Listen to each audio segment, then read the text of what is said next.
Akinda platformasida foydalanish uchun eng muhim bo'lgan omillardan biri yoki eng qiziqarli va eng kerakli boshqalardan ajralib turadigan Akinda platformani funksiyasi bu uning tayyor analizlari hisoblanadi.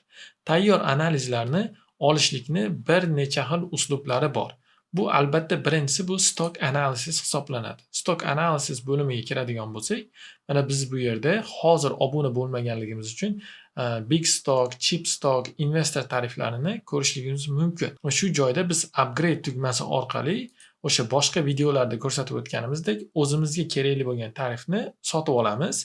Sababi mana bu yerda ko'rib turganingizdek barcha tayyor bo'lgan analizlarimiz katta aksiyalarda Apple, Tesla, Amazon singari yoki kichkina arzon bo'lgan aksiyalarda $10 dan arzon bo'lganlari bu yerda albatta penny aksiyalar nazarda tutilmagan va investitsiya uchun uzoqroq muddatli aksiyalarni mana har xil tariflarda berib o'tganmiz va boshqa yana imkoniyatlari bor.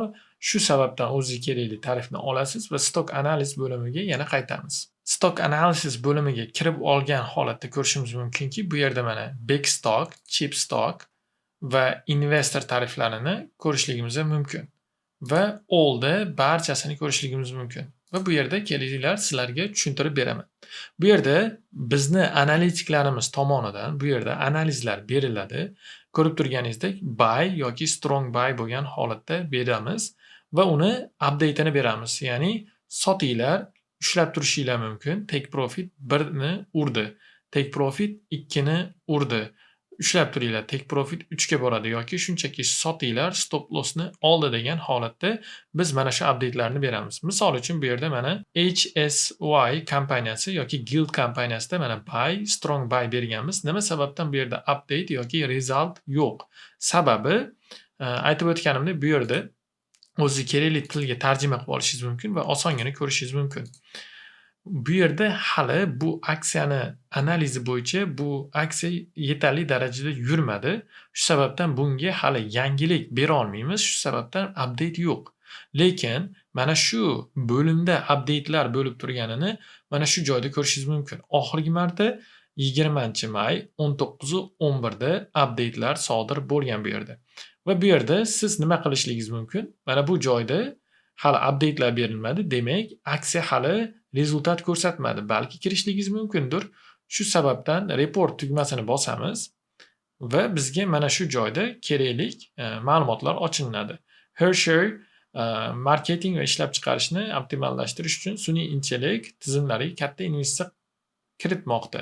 Va mana bu yerda chartini, grafik analizini ko'rishligimiz mumkin va u yerda qaysi soatda, qaysi sanada berilganligini ham ko'rib olishligimiz mumkin. Buy halol statusga ega bo'lgan kompaniya va uni tahlil vaqtidagi narxi, kirish narxi, kutilayotgan narxlari mana shu narsalarni barchasini ko'rishligimiz mumkin va buni o'zingizga saqlab qo'yishingiz ham mumkin. Copy link qilgan holatda. Va bo'ldi. Agarda sizga boshqa aksiyalar kerak bo'ladigan bo'lsa, investor tarifi yoki cheap stock arzon bo'lgan aksiyalarni ochib bemalol ishlashingiz mumkin bo'ladi. Investor tarifida mana bu yerda yana hali yurib ulgurmagan aksiyalarni ko'rishligimiz mumkin.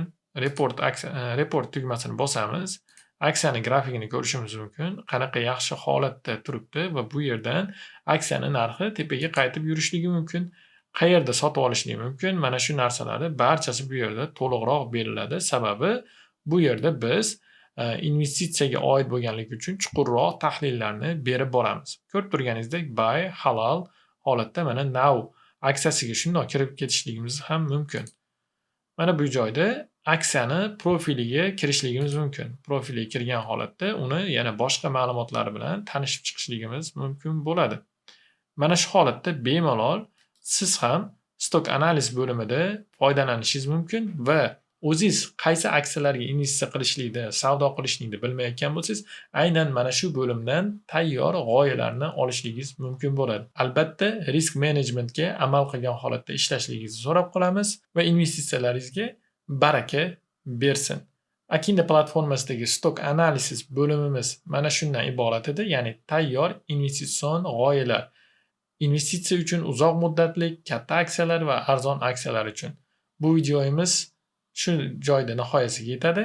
Akinda platformasini tanlaganingiz uchun kattakon rahmat va boshqa bo'limlarni keyingi videolarda Xudo xohlasa tushuntirib beraman.